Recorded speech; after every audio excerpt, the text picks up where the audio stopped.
Thank you sir. అసలు నాకు ఇక్కడ చూడడానికి కన్నుల పండుగగా ఉంది. 3 రోజుల ముందే సంక్రాంతి ఇక్కడ వచ్చినట్టుంది. ఆకాశంలో ఉండే నక్షత్రాలన్నీ ఒక్కసారిగా మన ప్రాంగణంలో తారాడినట్టు అనిపిస్తుంది. వాళ్ళందరూ కూడా వాళ్ళ చేతులతో ఒక్కొక్క చుక్కను తమ యొక్క ముగ్గులతో అలంకరిస్తూ ఉంటే కన్నుల పండుగగా చూడడానికి నా 2 కళ్ళు కూడా సరిపోవట్లేదు అనిపిస్తుంది. నిజంగా చాలా సంతోషంగా, ఆనందంగా, ఉత్సాహంగా వాళ్ళు పాల్గొంటూ ఉంటే నిజంగా సిద్దిపేటలో ఉన్నటువంటి అంత రంగవల్లులన్నీ కూడా ఇక్కడ ఎంతో తారాడినట్టుగా అనిపిస్తూ ఉంటుంది. ఏమంటారు మేడం? అవును సార్, చాలా అద్భుతంగా కనిపిస్తున్నాయి. పోటీ పడి మరీ వేస్తున్నారు. ముగ్గు గురించి ప్రత్యేకత చెప్పాలని అనుకుంటున్నాను సార్, చెప్పమంటారా? అసలు ముగ్గు అంటే ఏంటి? ఒక్కొక్క చుక్కను వాళ్ళంతా ఓపికగా, మామూలుగా ఓపిక అంటే మహిళలకున్నంత ఓపిక, భూమాతకున్నంత ఓపిక, దేవతలకున్నంత ఓపిక సృష్టిలో ఎవరికి ఉండదు అంటారు. అందుకే ఓపికకు మారు పేరుగా మన మహిళామణులుగా చెప్పుకోవచ్చు. వాళ్ళ యొక్క ఓపికకు, వాళ్ళ యొక్క సహనానికి, వాళ్ళు వేసేటటువంటి వాళ్ళు మంచి మనసుతో వేసేటటువంటి ఆ ముగ్గులు నిజంగా చూడడానికి చాలా చూడముచ్చటగా. ఓకే, ఇప్పుడిప్పుడే అసలు మనము మేడం మీరు నక్షత్రాలను పగలు చూస్తారా, రాత్రి చూస్తారా? లేదు మేడం, నాకు ఇక్కడే ఆ నక్షత్రాలను అన్నింటినీ కూడా ఒకేసారి చూసినట్టు అనిపిస్తుంది. అవును సార్, చాలా అద్భుతంగా కనిపిస్తున్నాయి. వాళ్ళు వేసేటటువంటి ఆ ముగ్గులు చూడడానికి నిజంగా కన్నుల పండుగగా అనిపిస్తుంది. అసలు కనుమను ఎందుకు జరుపుకుంటామో ఒకసారి చారిత్రక నేపథ్యం ఏంటో ఒకసారి చూద్దాం మనం.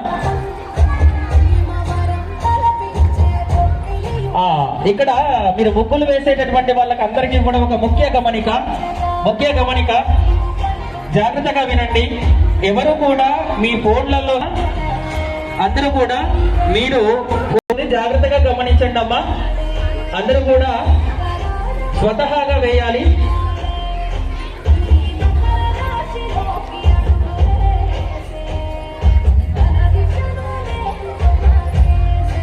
మేడం, ఇప్పుడు సంక్రాంతి ఎందుకు జరుపుకుంటాం, అసలు చారిత్రక నేపథ్యం ఏంటో ఒకసారి తెలుసుకుందాం.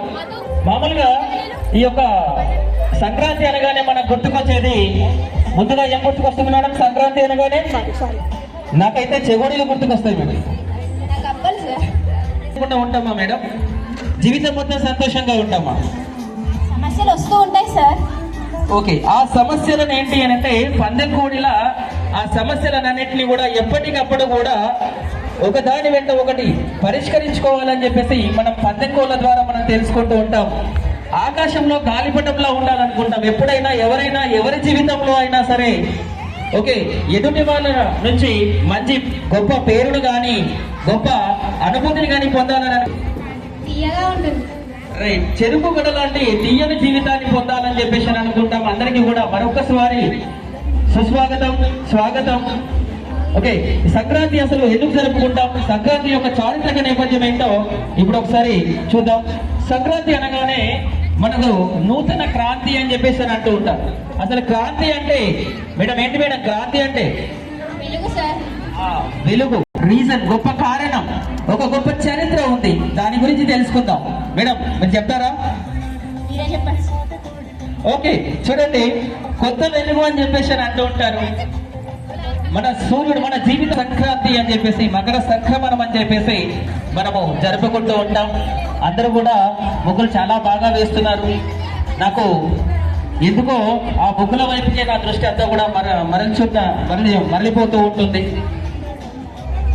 ఇక్కడ సంక్రాంతి అని చెప్పేసి అని అంటూ ఉంటారు. దీన్ని మకర సంక్రమణం అని చెప్పేసి అని అంటూ ఉంటారు. మకర రాశిలో సూర్యుడు ప్రవేశించడాన్ని మకర సంక్రమం అని చెప్పేసి మనం జరుపుకుంటూ ఉంటాం. అది మన తెలుగు వారి యొక్క ఆచార సాంప్రదాయాలు, మనం వేసేసుకున్నటువంటి సాంప్రదాయానికి ప్రతీకలుగా నిలుస్తూ ఉంటాయి.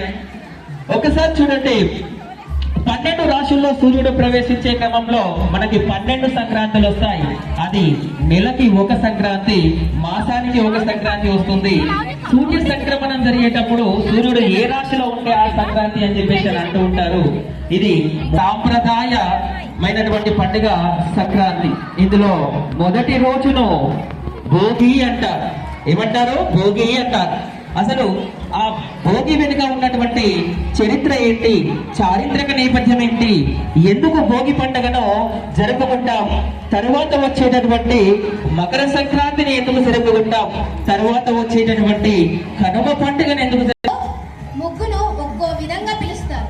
కొందరు రంగవల్లికలని, రంగోలి, ముగ్గు, పూలకం లేదా అల్పన అని పిలుస్తారు.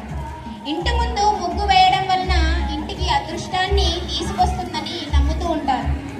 శుక్రవారం ముగ్గు, శనివారం ముగ్గు, చుక్కల ముగ్గు ఇలా ప్రాముఖ్యత ఉంది. మేడం ఎన్ని ముగ్గులు ఉంటాయా? నాకు తెలిసింది ఒకే ఒక్క ముగ్గు, చుక్కల ముగ్గు అని మాత్రమే తెలుసు. వావ్, మాకెవరికి కూడా తెలియనటువంటి ఆ ముగ్గు వెనుక ఉన్నటువంటి చరిత్ర చెప్తూ ఉంటే నిజంగా బ్రహ్మాండంగా అనిపిస్తుంది. చూడండి, అసలు ముగ్గులు ఎందుకు వేస్తారు? అసలు సంక్రాంతి రోజే ఎందుకు పెద్ద పెద్ద ముగ్గులకు ఒక ప్రత్యేకత ఉంది. ఈ ముగ్గులా ఉంది అంటే ఒక కాలం నుంచే ఈ ముగ్గు యొక్క ప్రాముఖ్యత తెలిసి ఉంటుంది. ముగ్గులు వేయడం ఆరోగ్యానికి మంచి ఆసనం లాంటిది. అవును, ఆ ముగ్గులు వేయడం అనేది ఒక ఆసనం. మీకు తెలుసా సార్? మేడం, నాకు యోగాసనాల గురించి తెలుసు. నిజంగా ముగ్గులు వేసేటప్పుడు కూడా ఈ యోగాసనాలో భాగంగా కొన్ని ఆసనాలు కూడా వస్తుంటాయి అని చెప్పేసి విన్నాను నేను కూడా. అంత ఓపికగా వాళ్ళ యొక్క చేతులు కదిలిస్తూ వాళ్ళ మెదడులో ఉన్నటువంటి మంచి మనసుతో వేసేటటువంటి ఆ ముగ్గులు నిజంగా ఆసనాలుగానే చెప్పుకోవచ్చు. మన శుభం జరుగుతుందో అక్కడ ముగ్గుంటుంది అని చెప్పేసి ప్రతిరోజు మనం ఇంటి ముందు ఒక ముగ్గు చూస్తాం. ఇక్కడ కన్నుల పండుగగా ఇన్ని ముగ్గులు చూస్తుంటే ఎంత శుభం అనేది ఇక్కడ మనకి జరగాలో అనేది మనం ఆలోచించవచ్చు. ఓకే, రాబోవు ఈ యొక్క వచ్చేటటువంటి సంవత్సరం కూడా ఇలాగే అందరూ కూడా భోగభాగ్యాలతో సుఖ సంతోషాలతో అందరూ కూడా చాలా ఆరోగ్యంగా ఉండాలి.